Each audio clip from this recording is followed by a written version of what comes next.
National of Human Resources. This time I'd like to call the Nash Board of Education Board meeting to order. Tonight for the Pledge of Allegiance, we have students from Bienvenue Elementary School, Jin Woo Jung, Sun Woo Jung, Kyle Hargrove, and Jamel Barnes. If you're here, would you please come forward?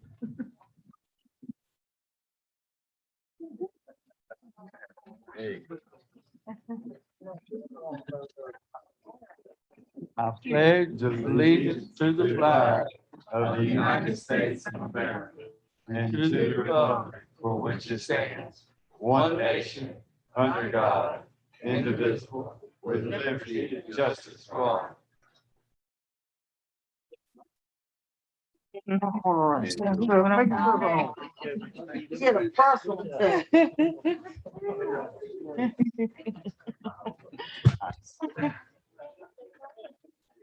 Okay.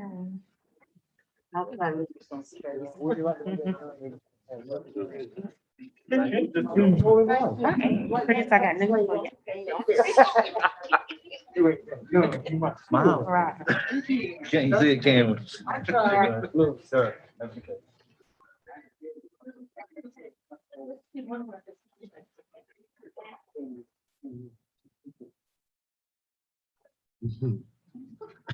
All right. Oh.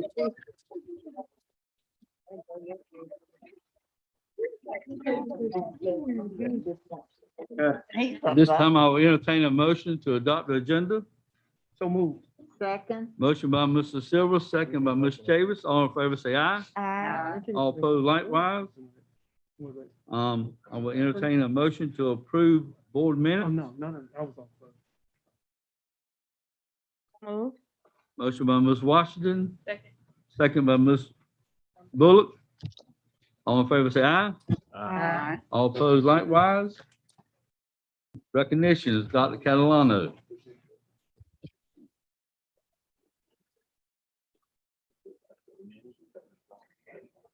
Good evening, Chair Lamb, Vice Chair Sharp, and members of the board. We have got 3 recognitions tonight. These are our NCPS hero recognitions. All 3 of these heroes are being recognized. We've got actually 2 staff members and a student, and I'm going to actually read what they're being recognized for. So our first recognition is a student from Rocky Mount High School. She is nominated for outperformance and excellence. This student is a hero because she is a natural leader amongst her peers, and she was nominated by a staff member at Rocky Mount High School. She does all that is asked of her and is more than willing to go above and beyond when completing her work and assignments. And another interesting thing is that she is an aunt to 16 children. Alexis Steele, you can come forward. Congratulations. I'm sorry, Mr. Ellis and Mr. Lamb, or Dr. Ellis and Mr. Lamb, if you could come forward for a photo as well.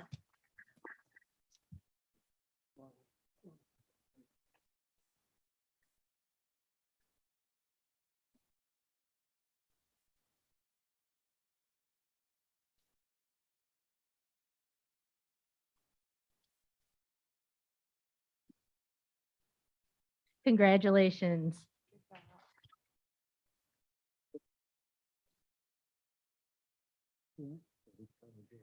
Our next recognition is from Englewood Elementary School. This person was nominated for honesty and integrity by a staff member at Englewood Elementary School. Charlotta Kelly is the Englewood Elementary School custodian. She is willing and happy to help wherever she is needed, even if it's not in her job description. She always says, "I'm happy to help if it benefits the students." Miss Kelly, if you could come forward.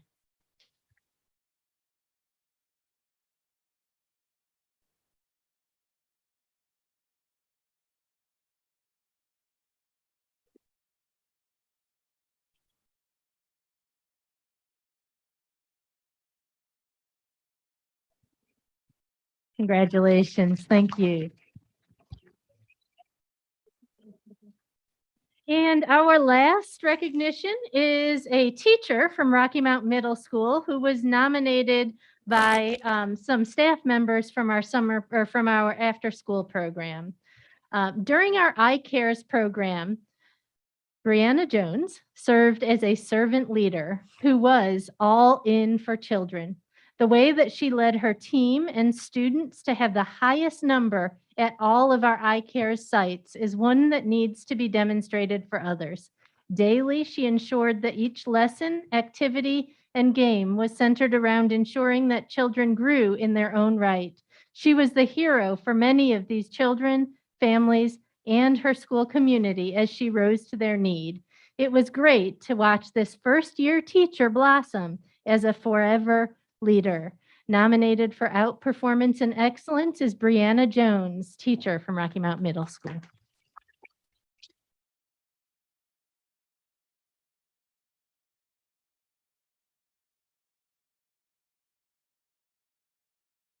Congratulations, Ms. Jones. That concludes our recognitions for this evening.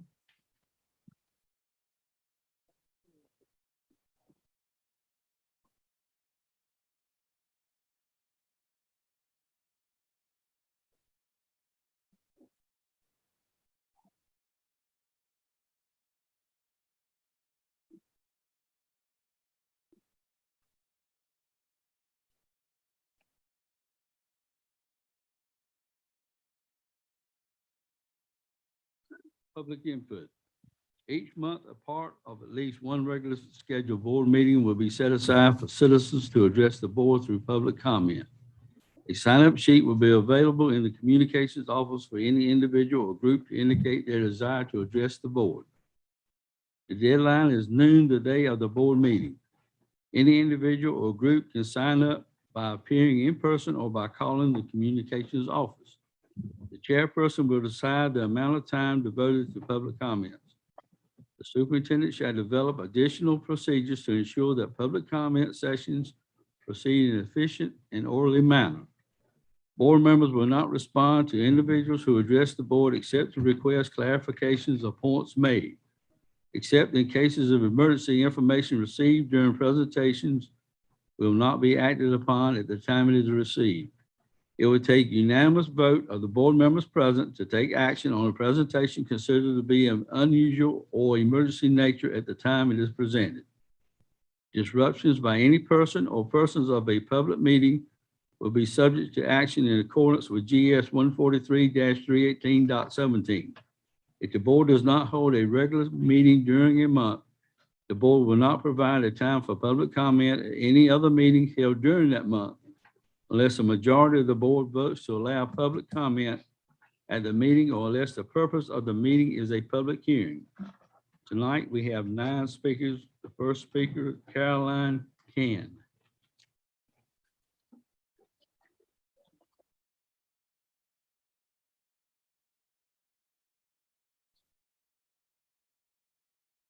Hi.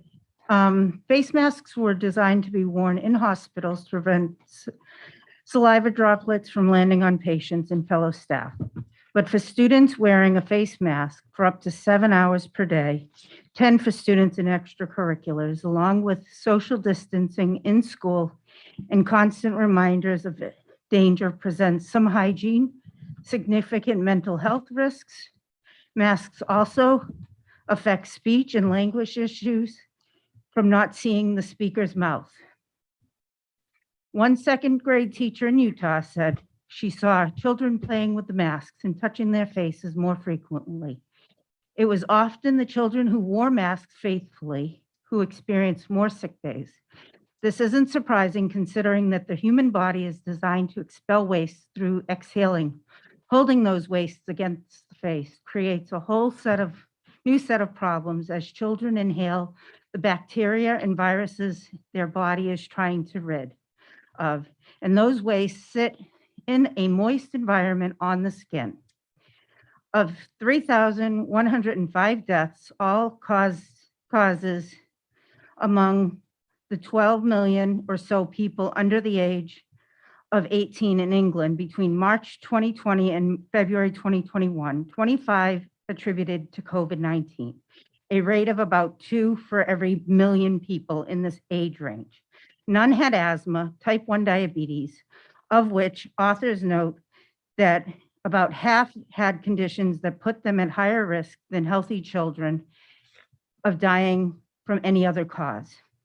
I think mask mandates for our children should be an option for a parent to make for their individual child and not mandated. We need to stop pushing a political agenda on our children by forcing our children to wear masks. I also want to know where the board is with their decision of paying kids 12 and up $100 to get the vaccine. I stumbled upon this article when researching the mask mandates and was appalled to learn that this was even a thought for a school board. This, I feel, should be a decision between a parent and their child's pediatrician and not something a school should be offering a payment incentive to our children to get. This school board needs to stop bringing politics into our schools, such as doing with their mask mandates and now with the vaccine push. Thank you. Thank you. Second speaker. Second speaker, Dr. Holly Whistler. Is it posted somewhere? Yeah. Okay.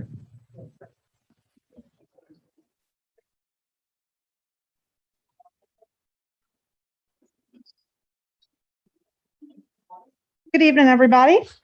My name is Dr. Holly Whistler, and I'm a parent and educator, and I've been a community member since 2008. When I was growing up in Virginia, my stepfather worked 2 jobs, one with the Department of Transportation and the other on our family farm. In fact, my first memory of my community in action was when a dump truck struck my stepfather head on. As me and my sisters kept him busy with puzzle books and coffee during his recovery, crops were unruly despite my mother's best efforts. Just in time, local farmers, church members brought their equipment and pitched in.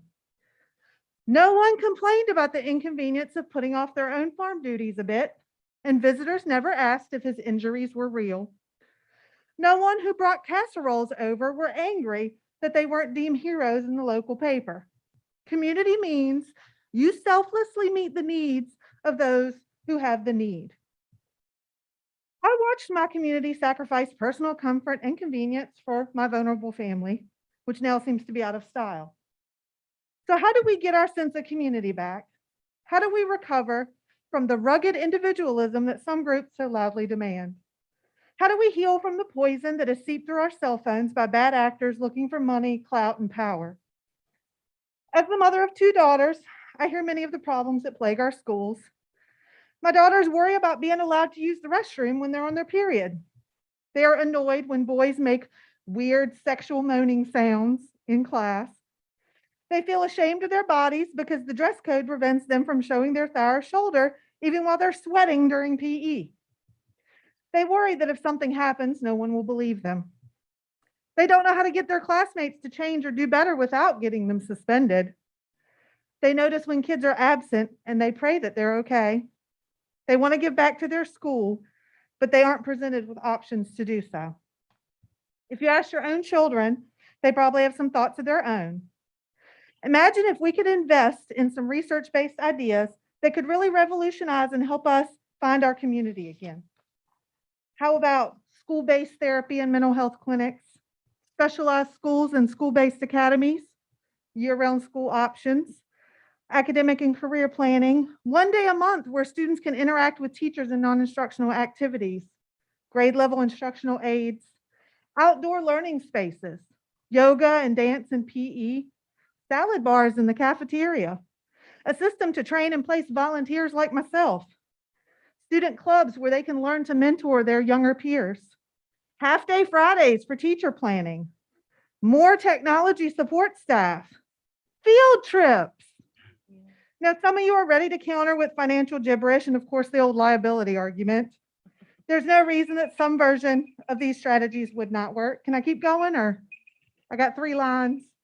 Go, do it. Okay. Make it happen. Please use the federal and state money you've been given to return our communities to one of mutual care and responsibility. Schools are smaller communities in which students get to learn what it takes to be a thoughtful community member. Those 8 hours must include opportunities for the kids to learn to use their own voices. We are preparing them for a future that has not happened yet, but we know that it will be vastly different from our own. And as Plato says, if we're to have any hope for the future, those who have lanterns must pass them on to others. And shout out to all our school staff. You deserve so much better than we are giving you, and I'm sorry, we're going to do better. Thank you. Next speaker, Danielle Reese.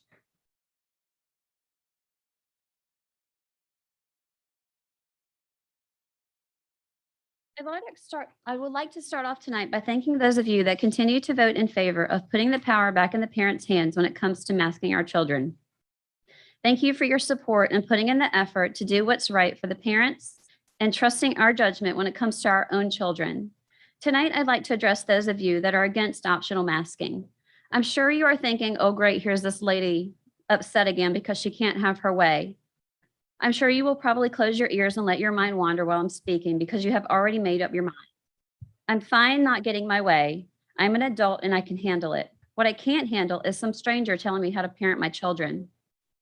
Webster's defines empathy as the act of understanding, being aware of, being sensitive to, and experiencing the thoughts and feelings of another. They also define insight as the power or act of seeing into a situation. I ask for you for a moment to have both. Imagine being told that you cannot wear a mask in any public place. Imagine being told your child cannot attend school if they want to wear a mask. How would it make you feel? Would it make you feel like you have lost control over your own body? Probably. Would it make you feel like your rights as a parent have been taken away? 100%. That is how I feel. All I want to do is have the ability to make a simple decision, and I will continue to speak out. Now, I know it's easy to backtrack when the shoe's on the other foot. Pride will probably get in the way because there's no way that you admit that you would be upset and this situation was reversed. Imagine what our country would be like if no one stood up and fought for what they believed in. I know for a fact none of us women would be in this room right now. During the September meeting, I heard a few of you mention that you prayed about what to do when it comes to masks. I'd like to remind you that Proverbs 3:5-6 says, "Trust in the Lord with all of your heart and lean not on your own understanding. In all of your ways, acknowledge him and he shall direct your path." Those of you that continue to vote against optional masks for schools, what are you waiting for? Are you thinking that this deadly illness will go away? Sadly, it will not. It is here to stay.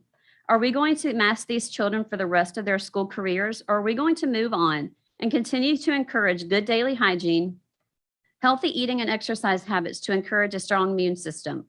I want to remind you also that I do not want a mask-free school. I simply want to be able to make the choice that's right for my children, not someone else's. Do I think masks work in certain situations? Yes. When used in a laboratory or clinical setting and changed regularly, they are very effective. PPE used in everyday life is not the intended use. I will be back next month to fight for my rights and my children, and I will not be alone. Thank you.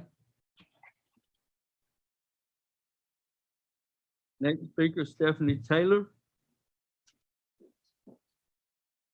Hello. I don't think an introduction is necessary, but just in case, let me summarize. I'm a mother of 3 elementary age children who attend Nash County schools. I believe all parents should have complete authority over their child's well-being. I believe in choice, the choice to mask your child or not. My children are not receiving the best educational experience due to the harmful effects of wearing a mask all day. I think we've seen or heard what a mask can do to small children for 8 hours a day, 5 days a week. So I don't need to get into all the problems associated with it.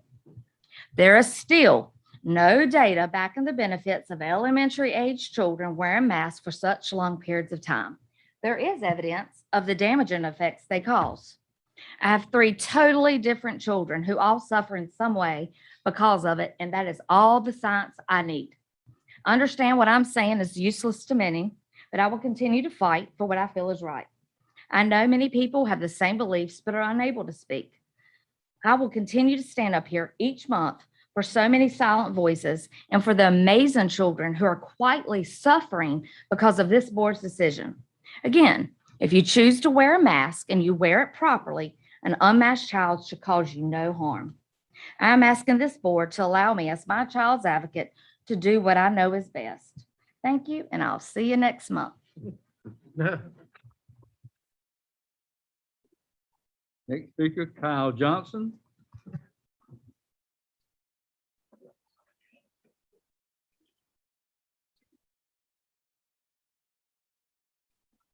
Hello, everyone. My name is Kyle Johnson, product of Nash County Public Schools and parent of a current child. I would like to start off with Proverbs 3, which was just quoted, starts off with, "My son, do not forget my teachings, but let your heart keep my commandments. Trust in the Lord while embracing those who have understanding and wisdom that you may not grasp." Next, I would like to say, school board, parents don't run stuff. We support, partner with, engage, and influence within the system, but let's be clear, parents don't run the system. We help hold the system accountable. Seriously, please take into consideration, listen to our stories, but please don't feel pressured and intimidated by loud voices, especially when many of those voices may very well be wrong. You have an understanding and lens of an entire system. Parents oftentimes have a lens of our child and our family. The system should be guided by data, studies, and best practices. People ask, other spaces don't require masks, so why do schools? Other places have completely different roles, rules, and expectations than schools. It is your task as a board not to compare the school system to other entities, but to reinforce the goals of supporting, protecting, and developing students and faculty within the bounds of your authority. I believe the standards which were currently communicated are good standards for our school system because they're consistent with information sent from strong schools and the CDC. The entities which their sole purpose is to guide and equip people out of their purview with information about areas of expertise to which they have dedicated their education, career, and lives. We have public institutions like school systems filled with educated, trained, and qualified professionals whom we trust to do their jobs. Teachers are better equipped to navigate educational systems than parents. There's a reason why we lean on them to guide us as our children learn. We can do the same thing with health. The CDC and the vast majority of healthcare professionals have weighed in on this and are leading us to stay masked at the moment. If you call on us to trust teachers for education, why don't you instruct us to ignore infectious diseases and experts in the vast majority of healthcare professionals? We know that COVID isn't going away, but I want us to think about the staff and faculty. We know you can't give them $10,000 more, which they deserve in a raise. We know that you can't give them a week off for wellness and mental health breaks. We know that you can't stop society for attacking them and disrespecting them. You can, however, vote to help create environments that don't go against their safety and well-being. They deserve for you to care about them. Last week, some of a few bus drivers that we have in the county talked about their concern of being on the bus with students that are unmasked. It will be a slap in their faces and a punch to the gut to vote against their interest and well-being and the workforce which we need. We have made it thus far. It is best to simply wait at least until vaccinations can be put in place for school-age children. And lastly, y'all, it's just not that deep. I run a preschool with 3- and 4-year-olds who wear masks all day, every day. They're reminded to put them on, the same way teachers have been reminding students to put their mask on the right way and to do things for the right way for a very long time.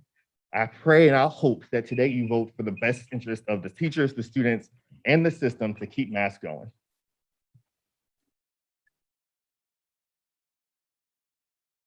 Next speaker, Consuelo Richardson.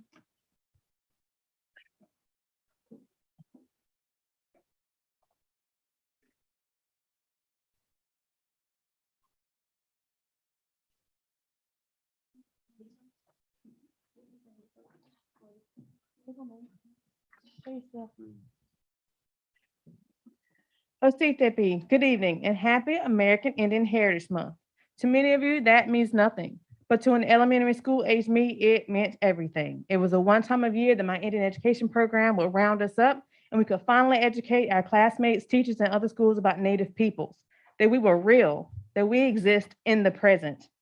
Tonight, we have Ms. Charlize Evans, a senior at Northern Nash High School, and Rayleigh Richardson, a 5th grader at Cedar Grove Elementary, along with a parent, Charlize's mom.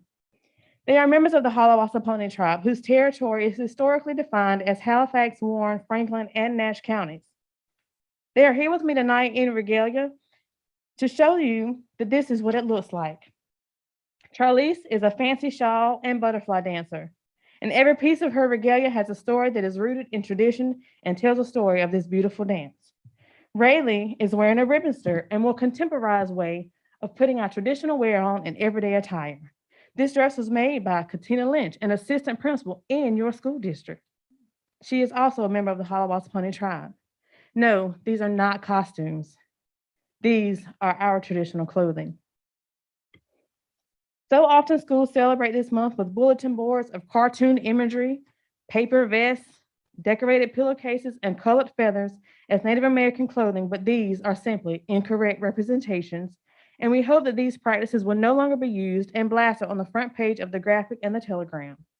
Teachers must be more intentional about the way they teach about our cultural histories, clothing, and traditions to avoid classmates looking at Charlie and Rayleigh as inauthentic. Most of the time, they are the only natives in their classroom where they contend with a curriculum that only teaches about Indians from another place or in the past tense as if they don't exist today. With the World Wide Web at our fingertips, there's really no excuse for getting it wrong. There are tons of resources out there that do not include a false depiction of our people. There is even a professional development for teachers to learn more about the 8 recognized tribes of North Carolina in the NESIS system. In an education system where there is such a strong focus on equity and success for Black and Brown children, the American Indian child, like Charlie and Rayleigh, is often lost in the shuffle. Do we need to define ourselves as a colored account? What will it take to make sure our kids are not overlooked? We move from our close-knit tribal communities for opportunities in employment and education, but it doesn't mean we have to lose Indian education. It is available for everyone. This system preaches the notion of high expectations for all. Well, we have high expectations that our children will be equally served and equally considered in educational decisions. You see, from 1985 to 1999, I was a student of an Indian education program. I am the product of intentional outreach and support for a Native child in a school system where very few people look like me or identify the way these 2 women do. The system feels it's unnecessary to seek these programs. We would like to know what you are doing with your federal funds and how you are outreaching to our Native children. The administration can change the past and begin building capacity among the district and the staff to better support its Native students. We have identified 20 American Indian students, but trust me, there are more. We did a survey among parents, and 44% of them said their kids don't feel comfortable identifying as American Indian in their schools. We want you guys to be that change, and we look forward to hearing from you.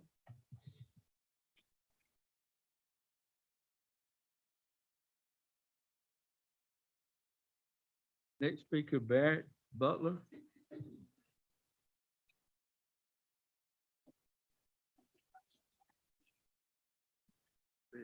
Everybody. I appreciate you giving me a little bit of time to speak this evening. Mr. Silver, hope you've been doing good. I'm here about the math. I don't have a bunch of statistics and numbers to throw at you, get caught, being incorrect or whatever. I do have 2 small children that are in elementary school. I've got one that's 2.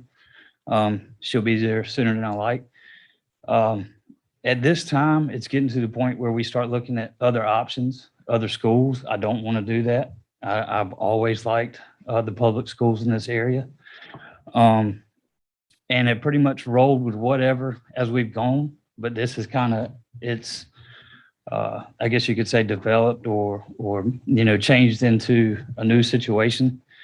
My oldest daughter absolutely loves school, absolutely loves going, loves her teachers, loves her principal. They all love her. But recently it's turned into, there's been a few times either her mask didn't fit correctly. We might have forgotten it on the way to school. And all of a sudden she goes from being jumping out of bed, ready to run to school to upset. She's done something wrong. She's sad. You might have a spare one we can put on.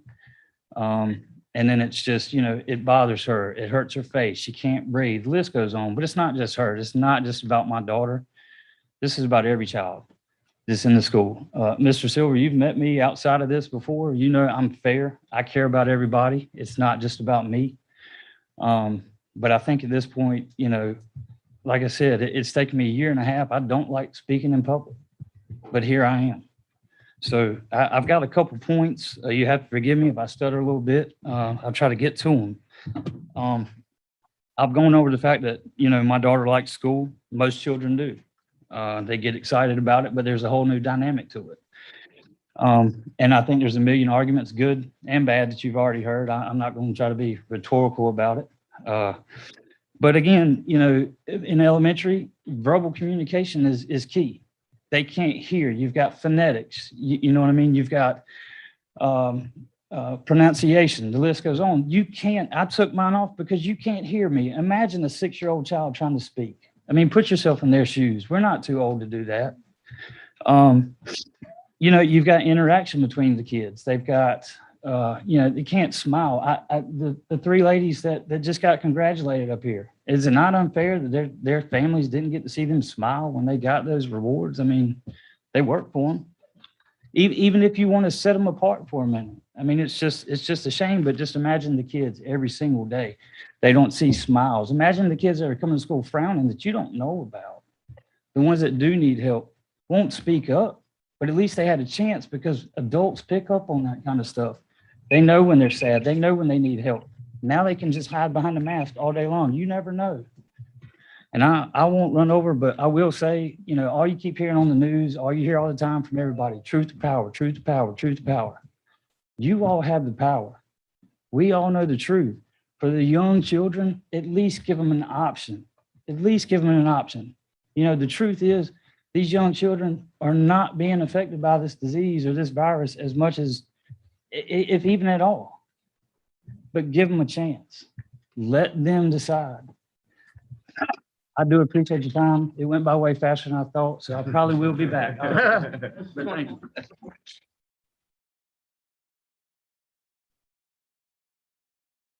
Next speaker, Camilla Tucker.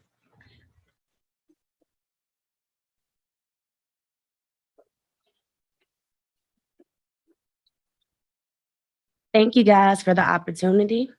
I honestly wasn't expecting to come down and talk. I literally just called this morning to see about just tuning into the meeting. I knew I had concerns, and as a parent, the only way to do anything is to be involved. So that's the first step. So thank you guys for this opportunity. I actually left work today without approval to be here because I know how important it is, you guys, and that's just the truth. And that's how important my son's education is to me. I also want a teacher in a school system that feels the same way. I've been in this meeting listening to just a part of things you guys deal with. So I know now education is honestly not on the forefront for everybody. It seems like COVID has taken over, and that's very much important. But from a mother who has a child who is struggling tremendously in school, it scares me, because I don't know how much education is being thought of in this matter, even though it is, because it's safety. But my child has a TBI. So before school, I enrolled him in IEP this year, thinking it would help, because we have had issues since school started. We got into a car accident in 2018. Therefore, kindergarten was out of the window. Last year, COVID hit. And this year, you guys are doing the best you can, which I appreciate. But I can tell I was a child who never had trouble. If you go to Northern Nash, it's a photo of me in Northern for something I did. I was involved in every club, every marching band, anything you can imagine. My son sees my trophies and he wants to be like me. He wants to be smart desperately, but he doesn't feel like anybody backs him in that. We have struggled all year long. I have spoken to one of his teachers, and in the meeting with his teacher, I was told that she didn't know how he made it that far, and she didn't want him to be pushed along just for his IEP, which I respected, but I would have respected it a lot more if she would have told it to me versus someone else. She also let me know that she would have him put his head down in class whenever he couldn't do something. She also let me know that all kids were behind, but he was a little bit more, her word was, all kids are behind, but his head is a little broken. And And I say that to say, you guys, I do not feel like that teacher meant anything in a malicious way. I do not feel like she did.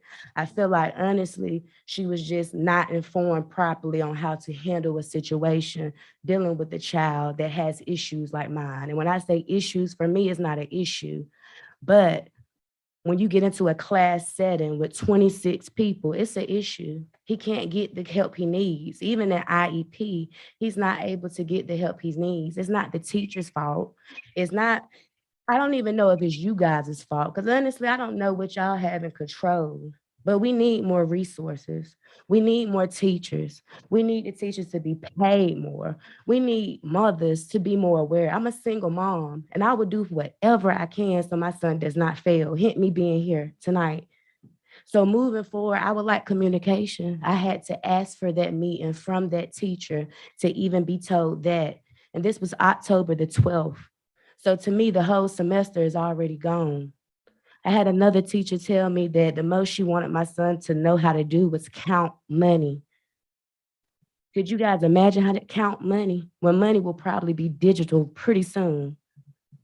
But realistically, if I'm sending my son to you guys as a Black man every day, and I'm sorry to bring up color, but realistically, as a Black man, and I tell him each day I want him to be his best, but the people who are teaching him don't see that in him, it's not fair. My son cries before school every day, you guys, and it has stopped because thank God the principal of the school, we are trying. We're trying to get this right. But in the same sense, these are things I deal with. We say positive affirmations every morning. Parents, y'all got to be involved. It's not just the teacher's fault. It's not the school board fault. We have to be involved, but you guys have to let us know how to help. You guys are dealing with everybody worried about masks right now. I understand and respect that. I'm worried about an education for my son. One last thing, you guys, and I promise this is it. I had another teacher also say, right now, it's nothing that really can be done for a child in his category. But when high school comes, we will prepare him for a trade. Each morning when my son wakes up, if I tell him he can be the president if he wants, we need these teachers to get that passion back. And the parents who are worried about these masks, I understand and respect it. I do. But to be honest with you, on the flip side of things, for kids who are struggling with this education, we got to figure out how to not let that be lost in the mix. And these teachers are overworked, tired, and exhausted. So I don't know how much of education they're listening. I'm paying $330 extra now to get private tutoring. I can't afford it, you guys, but it has to be done. I just hope you guys can figure out a way to make sure kids are not left behind, because that's what's happening right now. And even with the mass situation, we got to focus on education, you guys. Thank y'all.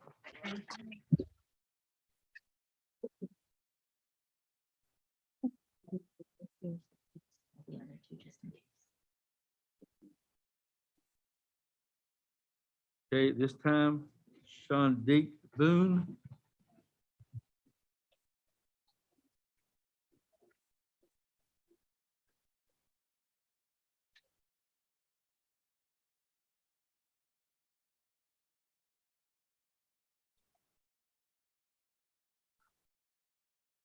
Good evening, everyone. I come actually on two separate occasions now. The first of, I would like to thank those who voted on the board to continue the mask wearing mandate. The reason being is because I understand a lot of parents express their children's right and all those other rights about not being forced to wear masks. But I also consider my own children and other children who parents take every precaution they can to keep their children safe. And it could be that one child who chooses not to wear a mask, who may cough on the desk, who may sneeze on the desk, who may be in the cafeteria laughing and playing. And as they like to say, well, it doesn't just get in your mouth or your nose, it also can get in your eyes. So I think that is a great thing that you guys are doing by keeping the mask mandate alive. Continue to not only look out for the children, but also the staff of Nashville County Public Schools. And as we've had a lot of scriptures quoted today, I just want to switch over to one, if you don't mind. And that would be, it says, Jesus replied, love the Lord, your God, with all your heart, with all your soul, and with all your mind. This is the first and greatest command. The second one is likened to it. love your neighbor as yourself. I don't know anyone in this room who would prefer or choose illness over someone's well-being. I don't want to be sick. I don't want my neighbor sick. And so if wearing a mask is part of that, then I'm okay with wearing a mask. My children don't particularly like wearing masks, but that's okay. They've adjusted to the fact that they have to wear a mask, because if mask is what's recommended, then mask is what we'll do. They can still smile when they can get home. They can still laugh. They can still enjoy, and they're still learning. Thanks be to God. My second issue is, as an employee of Nash County Public Schools, as a bus driver, I salute you and I applaud you for your efforts, but I must say that they're not enough. You guys have heard us year after year come up about different things, whether it's the treatment of bus drivers, whether it's the fact that our concerns are not being heard or not being addressed, whether it's the fact that we just seem to be overlooked on so many levels. And today I come before you on behalf of Nash County Schools bus drivers. We are employees of Nash County Schools, but we are also human beings. Last week, I was fortunate enough to miss the meeting that was mandated by the county, which I was told and informed that part of that was that if employees were sick for any reason or out, we needed to provide documentation. And so unfortunately, last week, I did have an issue where I was needed to be out of work. And upon that time, on that Tuesday morning, after being sick Monday morning, still choosing to come to work, that Tuesday morning when I reported back to work, I was informed that I needed a note from the doctor.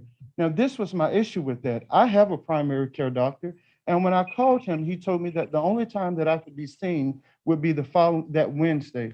I don't know about you, but I know when I feel sick enough to go to a doctor, but I don't have the power to make my doctor see me when I'm ready.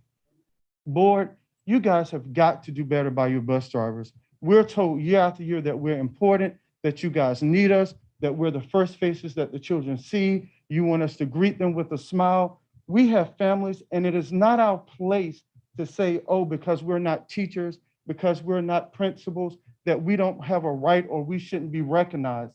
There is no person in this room who's in a position that they cannot do better.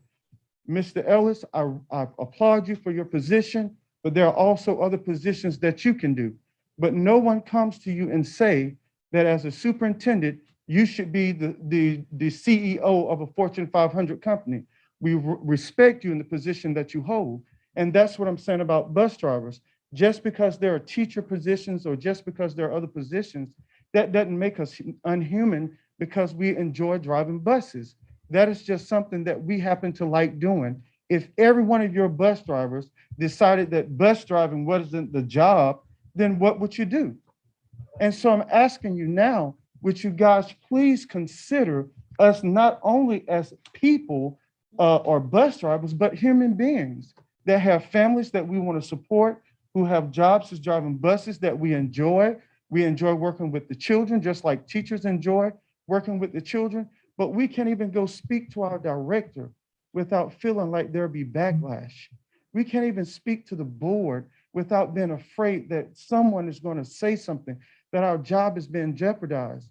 And I thank God that I don't have that fear or that sense of being afraid, because we like to say faith over fear. And so today I'm stepping out on my faith saying, I trust you guys, that you guys will stop oppressing people and do what's right by your bus drivers. You want us, you need us, let's work together. We can do this. But you guys have got to stop looking at us as secondhand citizens. And for those who want to talk about the mask and their rights, let's think about the same thing when we talk about abortion for women. Those are their rights also.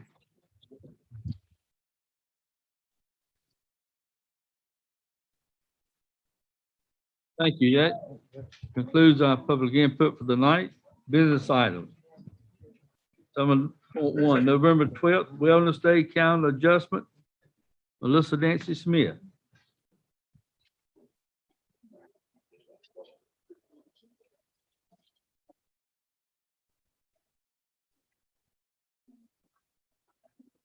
Excuse me, Ms. Griffin. Close enough.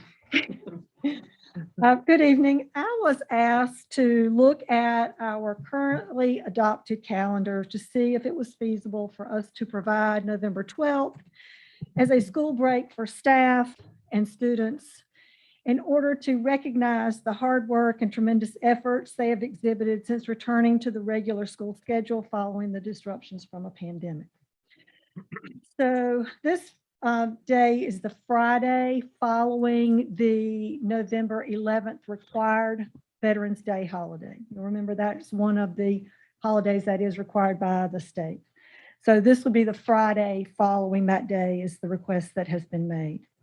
Just as a reminder, general statute requires that staff calendars contain 215 working days and 185 instructional days or 1025 instructional hours. We follow the hours calendar.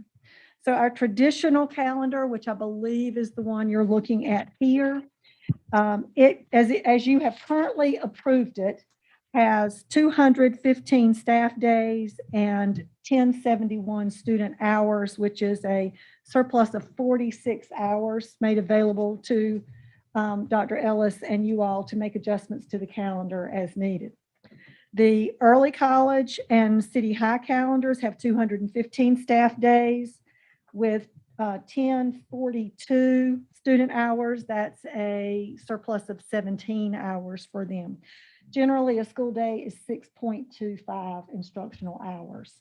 So that's what we use to calculate how many instructional hours are calculated into each calendar month. In order to accomplish the request for November 12th as a school break day, we turned November 12th into a non-student day. And what that does for the traditional calendar is that leaves us 39.75 hours for students. So it becomes a non-student day and a remote, a telework day for our staff. So it would be a telework work day for our staff on that date. So that leaves us 39.75 hours for the traditional calendar and 13.75 hours for the early college and city. On top of that, you remember that the legislature has identified 5 remote days that can be used in case of emergency. And generally the way they've classified emergency would be like hurricanes, snowstorms, national emergencies, things like that might come up. So the hours that we have can be supplemented by 5 additional remote learning days if Dr. Ellis and you all decide that those are needed at some point throughout the rest of the calendar year. So the superintendent recommends approval of these calendar adjustments as explained. I'll entertain a motion to approve the calendar adjustments. So moved. Second. There's a motion by Ms. Washington, second by Ms. Chavis. All in favor, say aye. Aye. All opposed likewise. Motion carried unanimous. And I would let Dr. Ellis, like he explained to the board, will explain to the principals how this tele-link day would take place. Thank you, Ms. Griffin.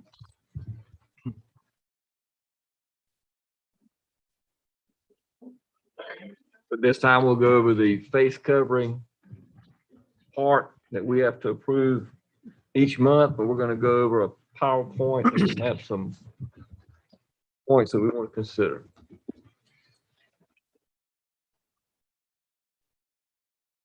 Good evening, Chair Lamb, Vice. Are you ready for me? I'm sorry. I might have jumped the gun.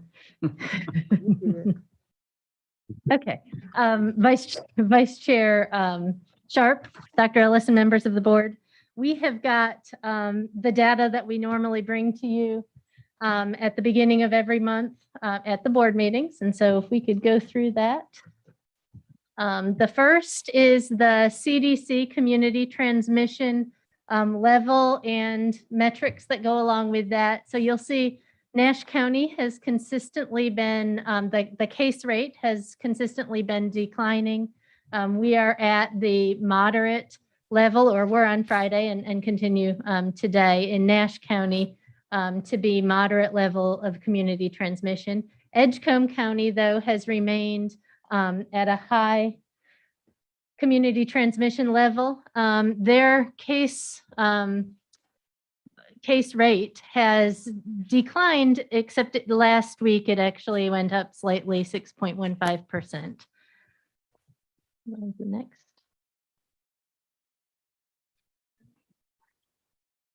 So the next piece of data that is included in that CDC dashboard is hospitalizations, and you'll see the hospitalizations have declined in Nash County as well. In Edgecombe, they have declined and then gone back up slightly and then declined again.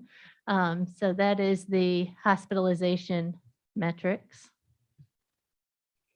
And then this is the percent of the population that has at least one dose. And so we have that broken down by age groups.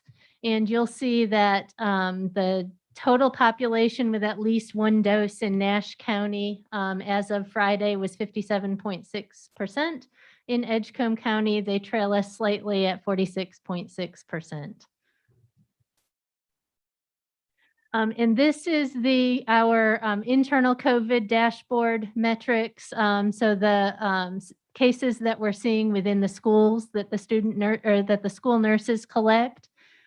You'll see if you look at the gray column that our cases have steadily declined. Our lowest point was the week ending the 22nd of October at 16 new cases. It did go up slightly last week. And then this slide is the number quarantined. And again, that number has been declining pretty significantly since last month as well. So we've gone from 82 quarantined the week ending good gracious, October 1st, and 29 at last week that we had new quarantines. And then this is the number of classroom closures. And again, all of these have been recommended by the health department.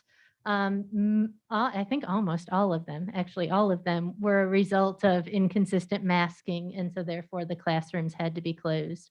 And this month from October 1st or last month to October 29th, we've closed 3 classrooms.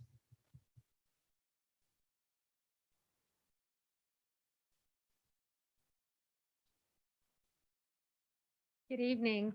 We are excited tonight just to give you an update on our on-site COVID testing that we are doing. We so far have, I think that's as of today, have completed 464 tests. And we are at a 5% positivity rate. So we've been able to quickly detect COVID in 23 of our kids and return 441 back to the classroom quickly. Total registered, we have about 1,300 parents who have registered for the testing, and we've had a lot more register for the testing as students have been called, as parents have been called for exposures or symptoms. The parents are like, please let me go ahead and get the testing right now. We've got a turnaround time of about 20 hours, I think was the average. So we're a little less than 24 hours, and that is for a PCR test. And really it's just the ease of testing and the quick turnaround time. We really do feel like this has been a benefit for our families and for our staff as well. I think Deb's going to talk about some updated guidance. Good evening, everyone. Good evening. Good evening. So we've had another update, an update to the update to the update from Strong Schools.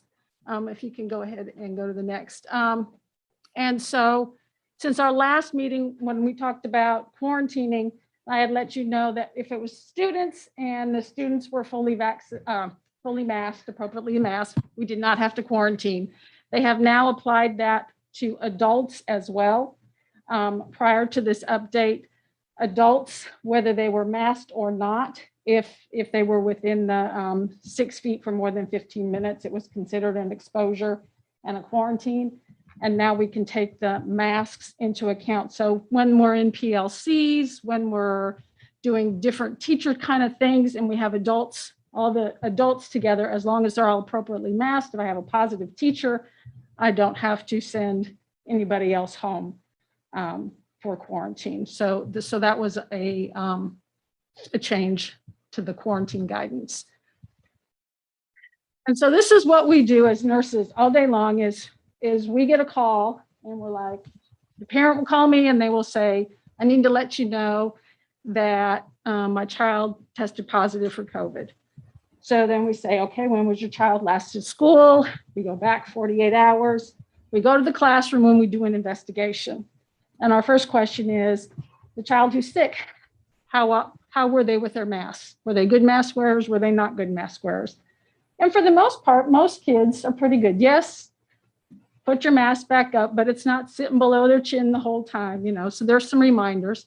How about the rest of your kids? And as long as the students are all appropriately wearing their masks during the school day, no matter how close they are, how long they're together, we don't have to quarantine. So that has been one of the things that's allowed us to kind of return to a normal classroom environment. We can put kids in small groups. We don't have to socially distance. They can do all the things that they used to do before COVID. So we have one student who's going to go home for his 10 days and nobody else, as long as everybody else was properly and consistently masked. Oh, was there no mask? Okay, so swap it. That's a nice slide. I'm sorry. There you go. There we go. Okay, so those are the masked kids. All right. So, and then what normally happens though is you'll get a teacher who'll say, well, you know what? This little guy, he's not so hot at wearing his mask, or, lunch lasted 35, 40 minutes, or whatever the case may be. So then you have to figure out who was that child around for more than 15 minutes. And it's not like they just sit in one place all day long. It's not like I can go in and draw a 6-foot circle because they're in this group, or they're in middle school and they go to this class and then they go to this class. So it just increases the number of kids that we have to quarantine. And we don't have the benefit, since we don't have the vaccine for all of our students, not all of our students are vaccinated. It just makes it potentially a lot more kids being sent home, quarantined when we have the positive cases in the classroom, if that makes sense. Yes, What sir. part of the toolkit coming from the state or our local health department? This is from the state. From the state.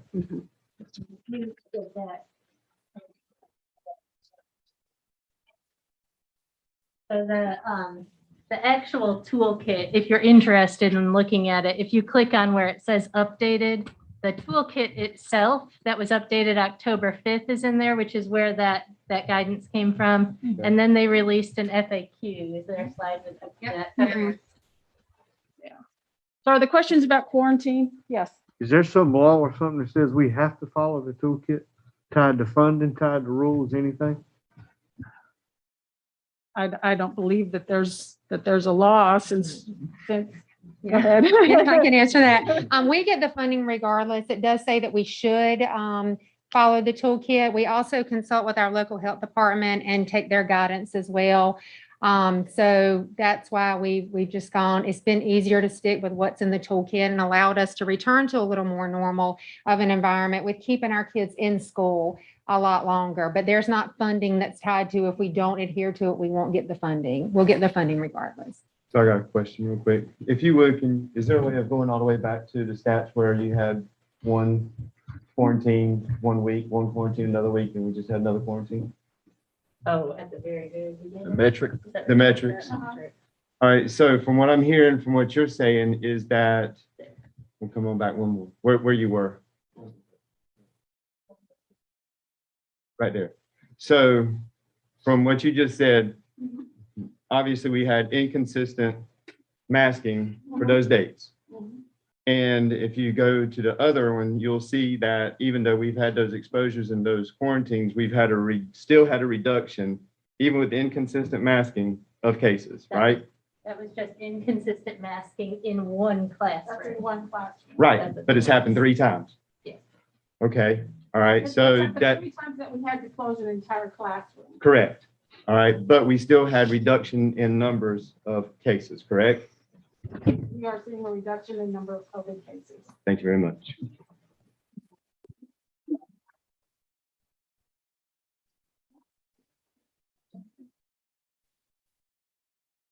All right, and then The last thing was that this is what was added to the FAQ to try and give just a little more food for thought when you're thinking about your masks. Our student population is still largely not vaccinated, and face coverings remain a critical tool for protecting our children and letting them stay in the classroom.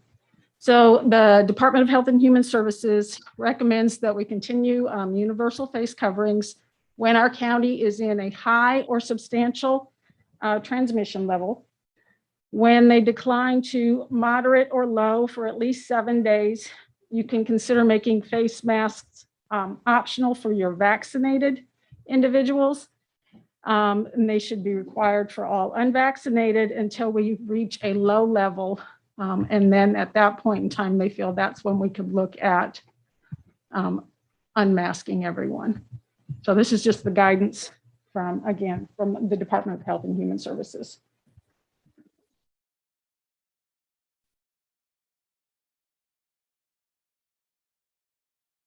So we are ready for the first recommended action. So pursuant to North Carolina Session Law 2021-130, Senate Bill 654, the superintendent requests approval of face covering requirements. And Tremaine, if you go to the next slide, you'll see what last month's face covering requirements are. So we'll open the floor to questions or comments.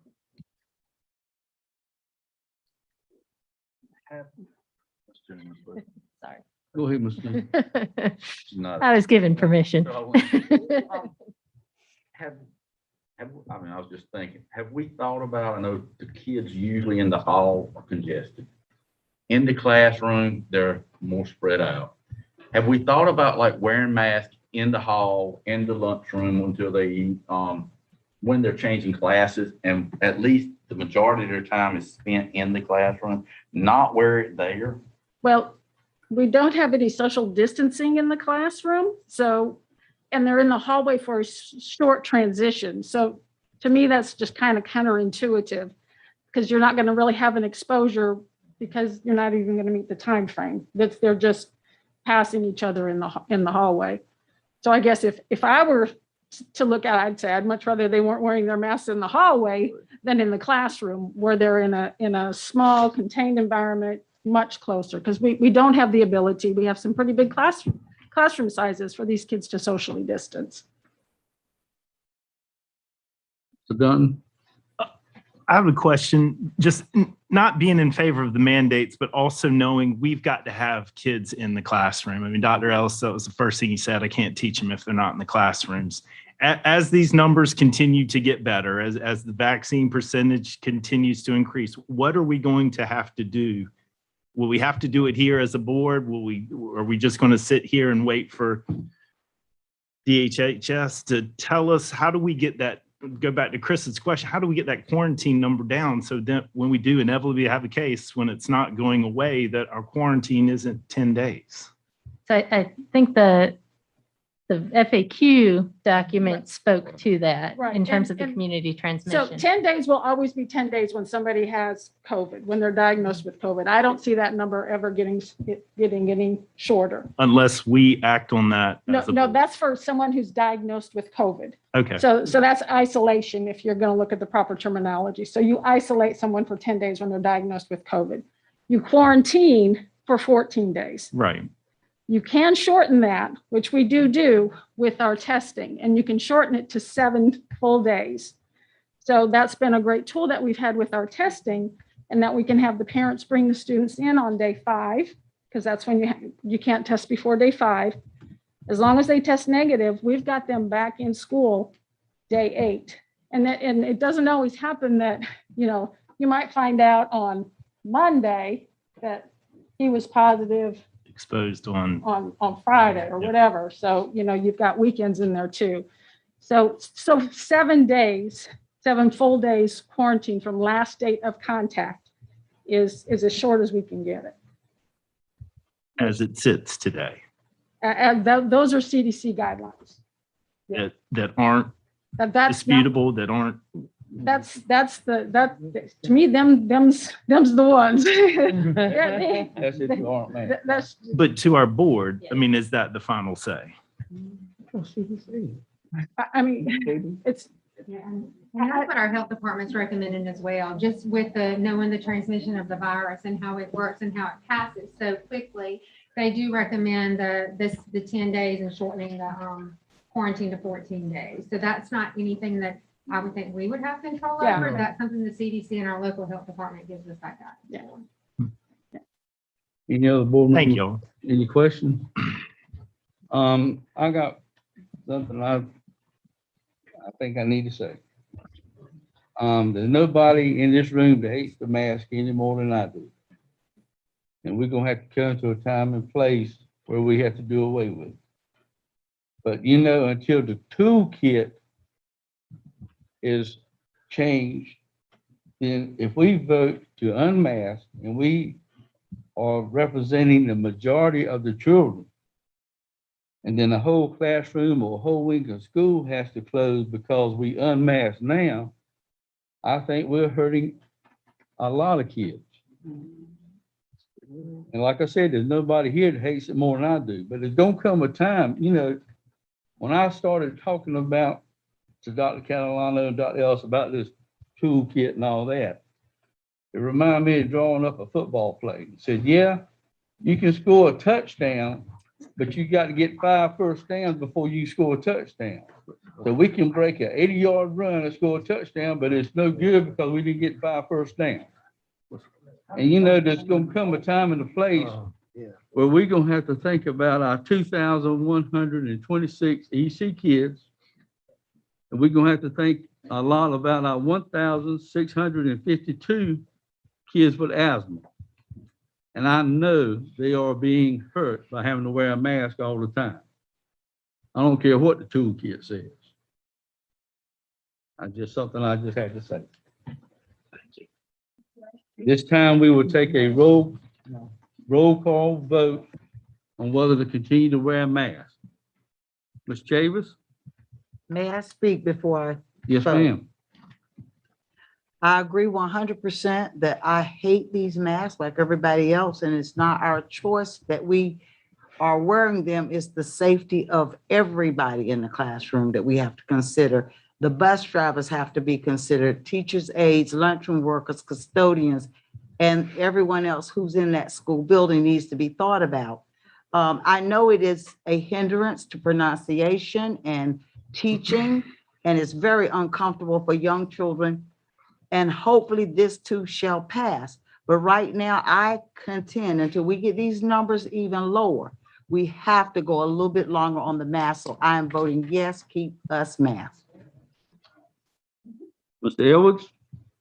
The parents should have the option. So that's a no. The parents should have an option. Okay. I agree with Mr. Edwards. I have not changed my vote, and I still believe the parents deserve the option. Mr. Bissett? No. Mr. Sharp? Yes. Mr. Dunton? No. Mr. Jenkins? No. Mr. Silver? Yes. Ms. Washington? Yes. Ms. E. Bullock? Yes. Ms. S. Bullock? Yes. The vote continues to be 6-5. Continue to wear a mask. So we have got, with this item, one additional request that we are asking. Tremaine, if you can go back to the PowerPoint. Next slide. So at our last meeting, we talked a bit briefly about the county commissioner's request to offer vaccine incentives to all students who are eligible for a vaccine ages 12 to 18. And we have been in some more conversation with the health department about exactly what they see that looking like. And there is a document that's linked here. It was also in Assembly that hopefully you've had a chance to look at.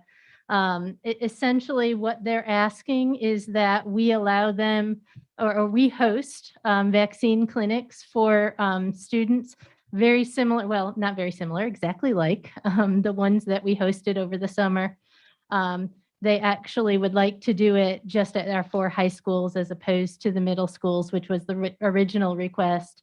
And they would like your permission to distribute the vaccine incentive cards that they had voted on at those vaccine clinics. And so in that document, it kind of details out what that would look like if approved. Yes, Ms. Vogt? Mr. Chair, I would like to make sure that our public recognizes or knows that this actually is not an initiative from our board, but it's actually an initiative from the Board of Commissioners, Nash County Board of Commissioners, and that we are willing to do all that we can to help foster vaccination so that we can keep our kids in school, hopefully, and eventually take off the mask, because I too despise the mask. That's noted. One quick question. I think it was raised at the last meeting. Were there any options that would allow the money to be spread amongst those that aren't of a vaccine age so that, there was more benefit than just 12 through 18? Yeah, for the rest of our. So we haven't had, I do know in the document, it does say that if you don't give your stamp of approval, they'll just use the money for something else. So that is, I don't think you wouldn't have any say in that because they're allocating the money. They were just requesting that we, because we house the most students ages 12 to 18, that we again host the vaccine clinics and allow them to distribute those incentive cards. As vaccines. Right, yeah, and actually in the plan, what they decided was to distribute them only at the second dose clinic. So we would have the first dose clinic, and then when the second dose clinic came up, that's when they would be there with the incentive cards to distribute. And there would be a process. If any student had previously been vaccinated, they would be able to come and show their vaccination card with their parent and receive the gift card from the county commissioners or from the county government. Thank you. Yeah. Any other questions? Thank you, Dr. Catalano. On to donations. We do need a vote on that. Oh, wow. They were adamant about that. So the superintendent requests approval to host second round student vaccine clinics in partnership with the Nash County Health Department. Okay, have a motion. Motion by Ms. S. Bullock. I have a second. Second. Second by Mr. Silver. All in favor, say aye. Aye. All opposed? No. No. Mr. Edwards, Mr. Dunn, 2 noes, motion carried. Thank you. Donations, Dr. Catalano. Try to get away. Right.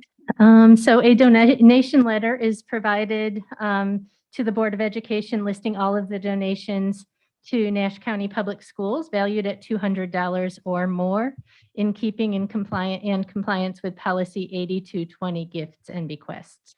The total fiscal implication for all of the donations this month is $2,750. Fairview Elementary School received a donation from Mr. Charles Davis of $500 to be used for school supplies and uniforms. These funds will be shared in the amount of $250 with DS Johnson Elementary School as well.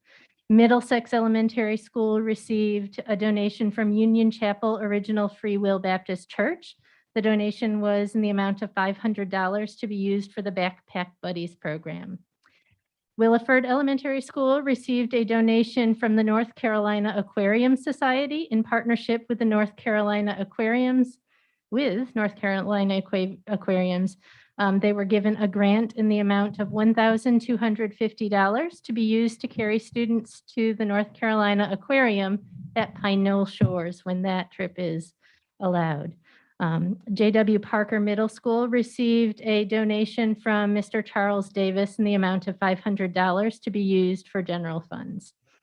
The superintendent recommends approval of all donations as presented. I will entertain a motion. Motion by Ms. Chavis to accept the donation. I move that we accept these with great thanks to the donor.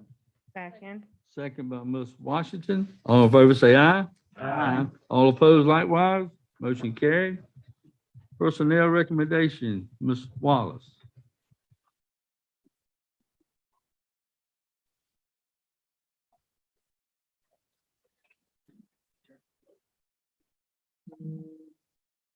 Good evening again, Chairman Lamb, present and virtual board members. The personnel report has been presented and reviewed. On behalf of Superintendent Ellis, your approval of the personnel report is requested. I will entertain a motion. Motion. Motion by Mr. Second. Edwards, second by Mr. Silver. All in favor, say aye. Can the motion just state that it was as amended, just to be clear? Yes. As amended. There's a motion as amended by Mr. Edwards, second by Mr. Silver. All in favor, say aye. Aye. All opposed likewise. Motion carried. Thank you. Thank you. Personnel recommendations for information only. That was from Ms. Wallace. Academic Service and Accountability Committee, CTE Civil Rights Audit, Mr. Thompson.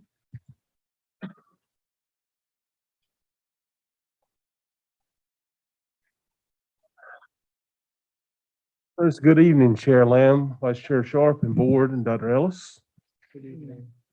The North Carolina Department of Instruction selects 3 school districts each year for a CTE Civil Rights Review. Nash County Public Schools is one of the chosen districts this year. The NCPS Civil Rights Review will take place in December. CTE is eligible for Civil Rights Review due to being partially funded as a federal program. The CTE Civil Rights Review was presented in the Academics and Accountability Committee meeting on October the 25th, 2021. The superintendent submits the NCPS Civil Rights Review item as information only. That's the information. Thank you, Mr. Thompson. Thank you for the information that we received by text today about what happened in 2008. Yes, sir. Seems like there was a lot of work, and I'm sure there's a lot of work that has been completed from that list in 2008. There has. Thank you. Thank you. Policy Committee, Ms. Bullock. Thank you, Mr. Chairman. The Policy Committee recommends for first read 9 policies that we looked at last week, and we recommend to the board that they are approved and lay on the table for 30 days. Okay. I make that motion. Ms. Bullock makes the motion. Policy recommendation. Do I have a second? Second. Second by Mr. Silver. All in favor, say aye. Aye. All opposed likewise. Motion carried. Policy recommendation, final approval, Ms. Bullock. We also have 24 policies that we discussed last month that have laid on the table now for 30 days, and we move that these policies be approved. Okay, Ms. Bullock, you make that motion, right? Yes, sir. And I have a second. Second. Second by Ms. Chavis. All in favor, say aye. Aye. All opposed likewise. Motion carried. Superintendent's report. I just want to let everyone know the first 9 weeks has ended. Report cards went out last week. This is our first time of our promotion standards and guidelines are out as a district. So I encourage parents to make sure that students are adhering to the attendance policy, passing all core subjects, and we're hoping to be proficient on state tests. If your student is having a concern, please make sure you reach out to your child's teacher so we can start that conversation. Every time we talk about COVID, I just want to reach out tonight and thank Deb Terrell and those nurses, Christy. This is a heavy lift, and we're sitting here with all this political this and that. But in our world of education, where we want to educate kids, thank you for doing what you're doing, because this is hard work. When you look at these little faces on the screen, these are kids, and they have been doing that for about almost 2 years now, and I just appreciate your efforts. So thank you so much. Upcoming Connect, Inform, and Engage. We have a listening and a parent listening circle on Zoom Thursday, November 4th at 6. We also have Connect, Inform, Engage parent information session on Tuesday, November 16th. Encourage parents to participate. Thank you. Chair's report. I had an interesting phone call last week. I wanted to share with the board. I had a grandmother call me up and said, Mr. Franklin, what are we teaching in our school? I said, man, we're teaching RWM. I said, you know, our teachers are working, and I like to take this time to commend our teachers for the job they're doing in our central office, because, you know, they're working as hard as they can to get our kids to grade level or above. But I told this grandmother, we are teaching RWM. She said, Mr. Franklin, what is that? I said, that's reading, writing, and math. I said, our teachers are working hard to teach that, get your kids where they need. I said, you need to quit watching TV and go eat lunch with your grandchild at school. I just thought I'd share that. Those of you that know me know that's probably a little more conversation there. Schedule of upcoming events. Connect, inform, engage parent listening circle. Zoom, November 4th at 6 p.m. Connect, inform, engage parent information session, Tuesday, November 16th at 6. Policy committee meeting Monday, November 29th at 5. Administrative services and operations committee meeting Monday, November 29th. Student support services and operation committee meeting Monday, November 29th. Academic Services and Accountability Committee meeting Monday, November 29th. December work session, Monday, December 6th at 5. December board meeting, Monday, December 6th at 6:30. This time, does anybody have anything else to add to the meeting tonight? I will entertain a motion to adjourn. Motion by Mr. Silver, second by Ms. Chavis. All in favor, say aye. Aye. All opposed likewise. Motion carried. Thank you. Thank you. Never said that.